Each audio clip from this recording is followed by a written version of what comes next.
How to Beat the Bully Without Really Trying by Scott Starkey. Chapter 30. And the winner is... Once the commotion had died down and the rest of the diplomas had been handed out, Mr. Feebletop announced that it was time to watch a video recap of the year. We moved to several empty rows reserved for us in the audience. With Louis Armstrong singing "What a Wonderful World," the slideshow began of our past year at Baber. "Get ready," Rishi whispered. Everything started fine. There were pictures of all of us kids, including ones of me. In one slide, I was being cheered at field day. Someone burst into applause, and I turned around just in time to see my mom elbowing my dad, who abruptly stopped clapping. In another shot, some of us were sitting together at our Halloween party in Mrs. Letzkraut's class. Nothing seemed out of the ordinary. Rishi, however, was rocking back and forth in anticipation. All of a sudden, a picture of Toby, his nose popped up. There was a roar from the audience, and I noticed the computer ladies look at each other. Toby's mouth fell open and his cheeks got dark red. Rishi said, "Wait, it gets better." Another roar of laughter brought my attention back to the screen. This time, it wasn't Toby, it was Josh. There he was, spread out in the grass with a bloody nose on the first day of school. I laughed along with everyone else, but that familiar feeling of dread began to creep up my spine. The next picture flashed up. This one had Josh again, only now he was on the bus with a swollen black and blue nose. I bit my lip, knowing this wasn't good. Meanwhile, Rishi elbowed me and howled with laughter. "You," I thought, "can't you just leave well enough alone?" I noticed the computer ladies poking around trying to figure out what was going on. Flash, Josh afraid of the skull outside Old Man Johnson's. Flash, Josh standing in the snow with a big rip in his leather jacket. Flash, Josh covered in pink punch holding his chin. "Come on, computer ladies, pull the plug." Rishi was doubled over, helpless with laughter, tears running down his face. I looked back in the crowd trying to see Josh but couldn't find him. Flash, Josh covered in mud on field day. "Stop it," Josh exploded. You couldn't miss him now. Screaming at the top of his lungs, he ran to the front and jumped up, trying to pull the screen down. He couldn't reach it and was yelling and ranting crazily like a dog trying to attack a cat up in a tree. After jumping 7 or 8 times, he gave up his attempts, deciding instead to pull the plug from the wall with a jerk. By this time, Mr. Boris and Mr. Ball arrived and guided a flailing Josh out of the gym. Just as he was pushing through the door, he uttered a final yell.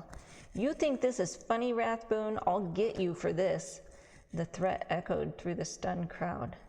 "That was awesome," Rishi laughed. "I knew he'd go berserk." Yeah, real awesome, I thought. What could be better than getting your enemy even madder? Mr. Feebletop walked up to the podium. "My deepest apologies. In all my years as a principal, I have never had such a moment in my building. I'm embarrassed and I'm sorry. Nevertheless, the game must go on. I mean, this remains a special day, and while I think we may have had enough pictures for now, there is always time for cake and refreshments. So please, begin heading down to the cafeteria. Thank you." Then he turned to me.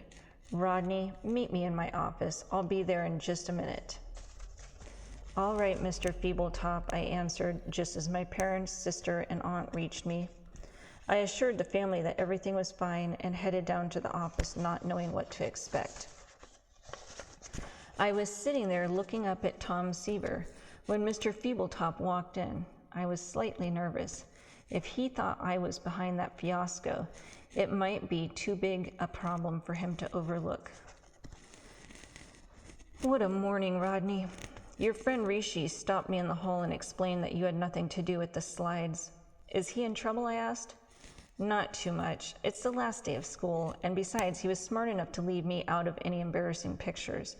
Anyway, Rodney, what did you want to see me about?"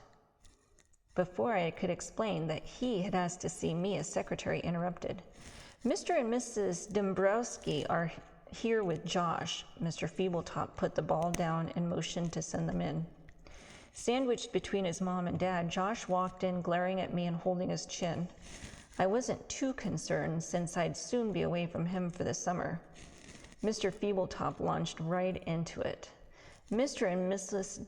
Dombrowski, I apologize that your son was singled out in the slideshow, but that was a most disrespectful performance put on by Josh today, and it was just last week that he destroyed our punch table with his chin. Josh's mom started to cry, and his dad said, I don't know what else to do with him. We've tried every solution we can think of. How about military school? I suggested. It just came out. Mr. Feebletop gave me a quick, stern look, but then seemed to ponder what I had said. Josh's parents stared at me, then at each other, then at their son, then back at me.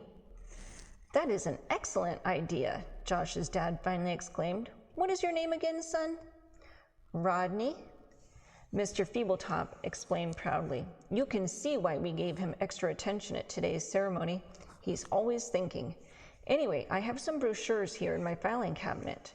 The discipline at Broken Child Academy is second to none.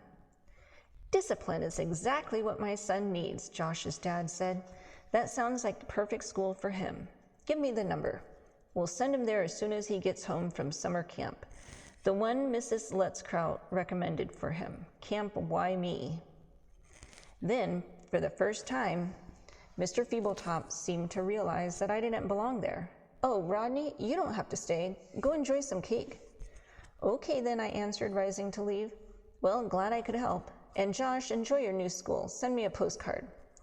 Josh was seething, but his mom said, What a nice boy. When I arrived in the cafeteria, I explained to my parents and friends that I wasn't in trouble. When I told Rishi about Josh, he joked, You see how brilliant my plans are? I got Josh sent to reform school. I felt like telling him that I'd appreciate his brilliance a whole lot more if it didn't always get me in trouble. Instead, I saw Jessica beckoning to me from the hall and went right over. So, Rodney, summer's finally here. It is, I agreed, sliding up to her. You going to ask me something? I knew it was time to spit out the question. Jessica, would you be my girlfriend? I will, she replied, and as boyfriend and girlfriend, we'll be going to the beach, the pool, the park, and the movies. It's going to be the best summer ever. Totally agree, I said, and I meant it. Life couldn't get any better. But then she kissed me, and it did. I left Jessica and my friends and rejoined my family and Aunt Evelyn. We walked out to the car and drove off to the Brick Tavern for Freddy Burgers. I watched the town go by through the open car windows and couldn't remember ever being so happy. For the first time in months, I actually relaxed and let my mind drift. I wondered if I had changed. Maybe everything wasn't just blind luck. Maybe some of my reputation was deserved. Besides, now with the threat of Josh out of my life, I could forget about my tough guy reputation and finally be myself. I felt like a new person. We slowed down and stopped at a red light. Penny poked me. Hey, isn't that your friend? She teased. I turned to the right. Josh was sitting in the back seat of his father's car, shaking a fist in my direction. I just smiled back. No hard feelings, buddy, I called over to him, rubbing my chin. He was about to get shipped off to camp for the whole summer and would soon be a distant, harmless memory. Be sure to weave me a basket. Well, what do you know? My mother suddenly pointed out excitedly. It's Mrs. Lutzkraut and her friend. I followed her gaze to the left. Alongside us, stopped in the turning lane, was Long Nose's red car.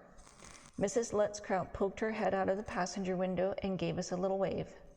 Who won, Rodney? I had no idea what she was talking about. Which game? My dad asked her. As their light turned green, Mrs. Lutzkraut shouted back, Ask Rodney. By now, he should know the score. I could see her and Long Nose giggling as they drove off. My dad shook his head. I'll say it again, that lady is nuttier than a... Now, my mother patted his arm. Don't say anything that will take away from the surprise. Surprise? I asked excitedly. Well, my dad began, your mother and I are so proud of your accomplishments this year that we thought it'd be nice to give you a special reward. I like the sound of that. We already paid for the whole thing, so you don't need to worry about the expense. I liked the sound of that too. Maybe it was a new bike.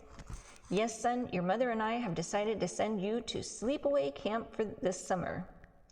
What? I screamed. You see, my mom said, turning around to face me. Mrs. Lutzkraut recommended it and said it would be an excellent surprise. She even suggested one particular camp. It's called Camp Why Me. You leave tomorrow. Rodney, my father added with a big grin, what could be better than going to sleepaway camp for the whole summer? I couldn't answer. I was too busy picturing Josh chasing me through the woods. Rodney's turning green, Penny shouted. Panic flashed across my dad's face. Oh no, not again.